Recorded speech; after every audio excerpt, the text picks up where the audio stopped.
ጭራሽ በጠራራ ፀሐይ ሰው ይዘረፋል። ይሄ ቪዲዮ ማለት ነው። በተለይ ሳውዲ አረቢያ ያላችሁ ሱቅ ምናምን እንደዚህ ለብቻችሁ የምትወጡት አሁን አንዳንድ ቦታዎች አሉ። ልክ ወደ ቤታችን ስንሄድ ወደ ኢጃዛ ቤታችን ስንሄድ ጠባብ ያው ከእንትን ከተማ መሀል ሆኖ ራሱ ውስጥ ገባ ገባ ብሎ ነው የሚከራዩትና ለምን እንዳይያዙ ማለት ነው። እና ይሄ ቪዲዮ እንደምታዩት ሱቅ እየሄደች ነው በአደባባይ የተዘረፈችው። እኔ ገረመኝ ከሷ አጠገብ የነበረው ሰውዬ የሆነ እንኳን ታርጋውን ለማንሳት አልሞከረም። እሷ እንደዚህ እንትኗን ሻንጣዋን ኦልሬዲ ይዞት ሄደዋል እና የሆነ እርዳታ እንኳን ሊያደርግላት አልሞከረም። ዝም ብሎ ነበር ሳይ የነበረው እና እባካችን ተጠንቀቁ። አሁን ለምሳሌ አብዛኛውም ሳውዲ አረቢያ ላይ ሌባ የለም ምናምን ብሎ የሚያስቡ ሰዎች አሉ። በተለይ እነዚህ ተኮሮኒ የሚባሉ ጥቋቁሮች የለ እነሱ በጣም ተደራጅቶ ነው እንትን የሚሉት። እስካሁን አረብ እንኳን አልሰማውም እኔ።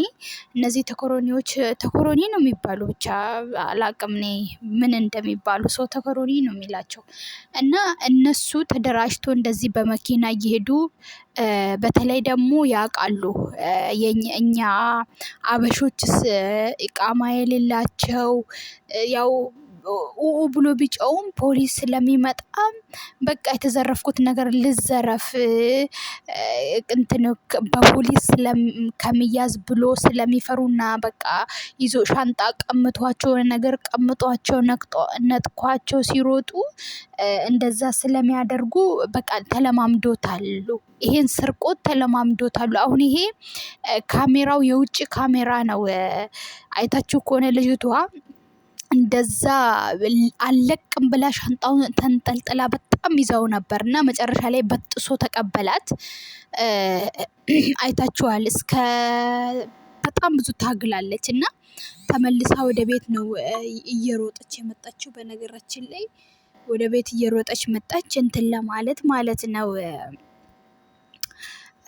ሻንጣውን ሰጣው ወደ ቤት ነው የመጣችው ልትናገር ማለት ነው። ያው በቪዲዮ የውጭ ካሜራ ነበር። ማንኛውም ቤት እዚህ የአረብ ሀገር የውጭ ካሜራ አለ። በየውጭ ካሜራ እንግዲህ ኢንሻአላህ ታርጋውንም ያያሉ ብዬ ገምታለሁ። ግን ያው ሆን ብሎ አስቦበት የወጣ ሰው እንግዲህ አስቸጋሪ ነው። አብዛኛውም እኛ መኖሪያ ፍቃድ ስላሌለን እንፈራለን። በቃ አስረክበን ነው ዞር የምንለው። ለዚህም እነሱም ልብ ተሰምቷቸው እንደዚህ እየዘረፉ ነው። ባካችሁ ተጠንቀቁ። ይህን ቪዲዮ ሼር አድርጉ። አሰላሙ አለይኩም ወራህመቱላሂ ወበረካቱ። እንደውም ክርስቲያን ወገኖቼ ሰላም ብያለሁ። ለዚህ ቪዲዮ ደግሞ አዲስ የሆናችሁ ላይክ፣ ሼር፣ ሰብስክራይብ ማድረግ እንዳትረሱ። እንደውም አዳዲሶች እንዲያዩ ስርቆት እዚህ ሀገር ኢትዮጵያ ብቻ አይደለም እዚህ ሀገርም ስርቆት እንዳለ እንዲማሩበት ይህን ቪዲዮ ላይክ አድርጉ። ላይክ ስታደርጉ ለብዙዎች ይደርሳል። ብዙዎችም ደግሞ ከዚህ ሰለባ ይተርፋሉ ማለት ነው። ሼርም አድርጉ። እኔ በጣም ችግር ውስጥ እገባለሁ። እኔ ቤት ጋር 1 ወር 2 ወር ከመር ለእኔ ምንም ፋይዳ የለውም። 2 ወር ሙሉ ቁጭ ብያለሁ። የሆነ ስራ ሄድኩኝ በ400 ብር በ300 ብር ለወር ማን አይቶ ያውቃል? ስራ በ400 ብር እንዴት የኢማራት ውስጥ እንደዚህ አይነት ስራ የለም። የሄድክበትም ስራ እንደዛ ነበር።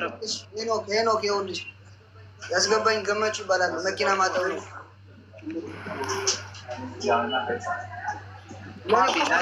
ይግባ የምትሉ ከሆነ ይሄ ልጅ ነገ ስራ ይግባ የምትሉ ከሆነ እኔ ነገ ስራ አስገባዋለሁ። ግን አሁን ይሄ ልጅ ማለት ነው ኖርማል መሲ ስራ መስራት ይችላል። ተረጋግቷል። ኖርማል ነው። ማሚ እንዳለችው ትንሽ በሆነ ካምፓኒ ጋር ትንሽ ቢያልፍ ይሄ ልጅ ጥሩ ነው።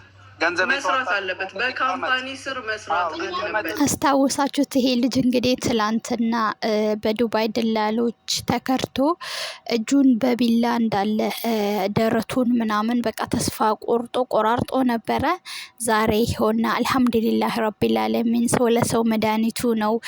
እኛ እኮ አንዴ ሃይማኖት አንዴ በዘር ምናምን እንላለን እንጂ የሆነ ችግር ሲደርስ የከሌ ዘር ነው የማን ዘር ነው አይባልም። እና በቃ እንደዚህ መልካም መልካም አይነቶችን አላህ ያብዛልን ማለት ነው። መሲ ሙኒት በቃ በዚህ ልጅ የተባበራችሁ ሁላችሁም አላህ ጀዛችሁን ይክፈላችሁ።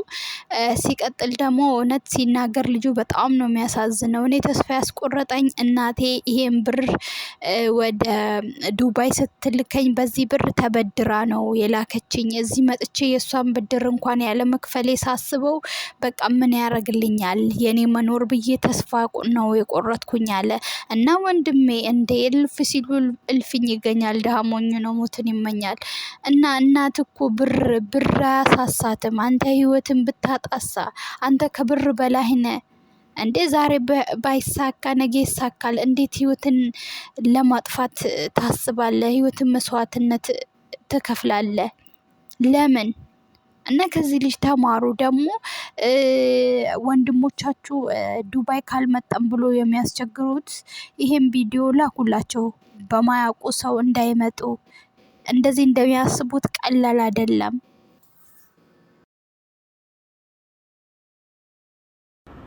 السلام عليكم، هلا والله بنات، شخباركم؟ كل عام وانتم بخير.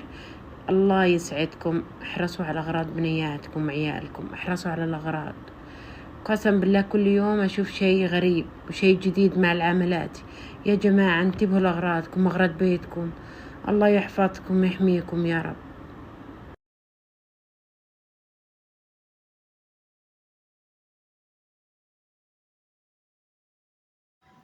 በነገራችን ላይ የእነሱን እቃ ምናምን እንደዚህ ተጠቅሞ የጣሉት ነው ምናምን ብላችሁ ወስዳችሁ እባካችሁን እንዳትጠቀሙ፣ ወይስ ደግሞ የራሳችሁ እቃ ውስጥ እንዳታረጉ።